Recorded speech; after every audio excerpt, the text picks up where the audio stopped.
Pencurian sepeda motor di salah satu salon Jalan Melati Raya Medan, Sumatera Utara berhasil digagalkan. Mengetahui motor miliknya akan dibawa kabur, korban spontan berlari dan mengejar sang maling. Bahkan korban sempat terlibat gulat, namun pelaku akhirnya melarikan diri bersama rekannya. Meski sukses menggagalkan pencurian, pemilik motor mengaku trauma dan takut khawatir maling kembali mendatangi tempat usahanya.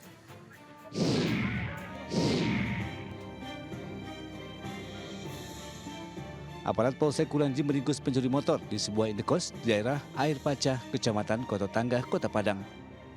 Saat penggerebekan, polisi mendapati seorang pelaku curanmor asal Lampung yang selama ini meresahkan masyarakat.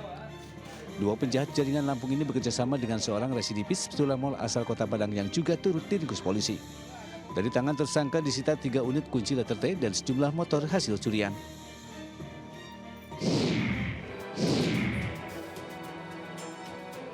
Petugas kantor Bea Cukai Soekarno-Hatta, Tangerang, Banten menangkap warga negara asal India lantaran menyelundupkan 4 satwa endemik dilindungi. Untuk mengelabui petugas, 2 ekor primata jenis lutung budeng, seekor burung nuri raja Ambon dan burung serindit Jawa disimpan di koper dan disamarkan dengan makanan serta pakaian. Tersangka mengaku 4 satwa itu dibeli di pasar hewan di wilayah Jakarta Timur dan akan diberikan ke anaknya sebagai kado ulang tahun. Atas perbuatannya, tersangka dijerat pasal tentang karantina hewan dan kepabianan dengan ancaman hukuman 3 tahun dan 10 tahun penjara serta denda 3 miliar dan 5 miliar rupiah.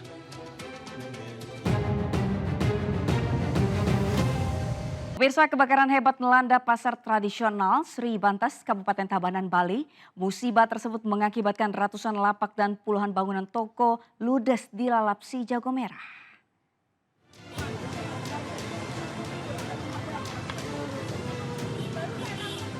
Asap hitam dan kobaran api dari kebakaran pasar tradisional Sri Bantas di Banjarbatan Duren, Desa Cempaka, Tabanan, Bali membuat panik warga sekitar.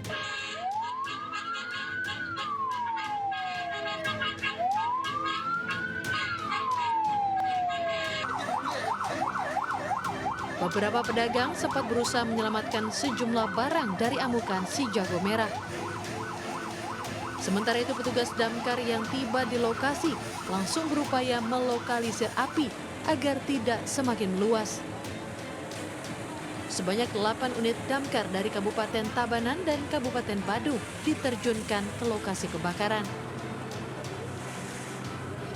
Menurut pedagang, kebakaran diduga akibat korsleting listrik dari salah satu kios yang memicu percikan api, kemudian membakar barang dagangan di area pasar. Akibat musibah ini sebanyak 44 unit bangunan kios dan 144 lapak pedagang ludes terbakar. Meski tak ada korban jiwa dan luka akibat kebakaran ini, kerugian ditaksir mencapai 8 miliar rupiah. Dari Tabanan, Bali, Wayan Diana, iNews melaporkan.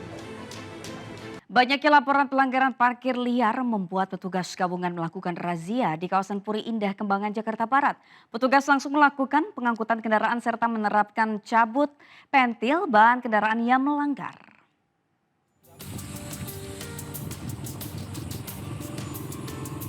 Banyaknya laporan warga maraknya parkir liar di atas trotoar Jalan Puri Indah, Kembangan, Jakarta Barat membuat petugas gabungan dari Dinas Perhubungan dibantu TNI Polri langsung menuju lokasi dengan menurunkan truk pengangkut motor. Benar saja, di lokasi ini puluhan motor parkir liar di atas trotoar. Petugas langsung melakukan pengangkutan dan cabut pentil. Pemilik kendaraan yang mengetahui motor miliknya terjaring razia langsung bergerak cepat memindahkan motornya. Sedikitnya 10 motor terjaring razia parkir liar. Saya menghimbau sekali lagi dengan kesadaran jiwa dan pemikirannya, jangan ada parkir lagi kalau bukan ranahnya atau haknya di media jalan, di trotoar atau di bawah jalan. Kendaraan yang terjaring razia ini diangkut ke kantor Sudinhub Jakarta Barat dengan sanksi denda Rp250.000. Dari Jakarta, Miftahul Gani, iNews melaporkan. Mantan pemain timnas U23 Syakir Sulaiman ditangkap aparat Polres Cianjur, Jawa Barat karena terlibat peredaran narkoba jenis obat-obatan terlarang. Dari tangan pelaku, polisi menemukan ribuan butir pil tramadol dan heksimer.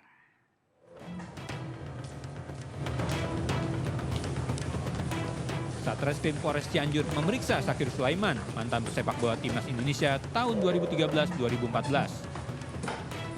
Pria 32 tahun ini ditangkap di kediamannya di Kecamatan Cilaku, Kabupaten Cianjur karena terlibat peredaran narkoba jenis obat-obatan terlarang yang masuk daftar G. Saat dilakukan penangkapan, dari tangan pelaku polisi menemukan 1.700 butir pil Heximer dan 1.000 butir tramadol. Kepada polisi, pelaku mengaku terpaksa mengedarkan obat-obatan terlarang untuk memenuhi kebutuhan sehari-hari. Petugas mengembangkan kasus tersebut guna mengetahui pemasok narkoba jenis obat-obatan terlarang. Dikonsumsi sendiri apa dijual? Dijual. Dia dapat dari mana nih? Nah ini bagian dari proses pengembangan ya. Sudah berapa lama dia menjual? Sudah berapa lama? Tentunya ini 5 tahun terakhir. Jadi sudah 2 tahun terakhir lah. 2 tahun terakhir sudah menjual. Atas perbuatannya, pelaku dijerat Undang-Undang tentang Kesehatan dan terancam pidana maksimal 15 tahun penjara. Dari Cianjur, Jawa Barat, Muhammad Asdi Ihsan, iNews melaporkan.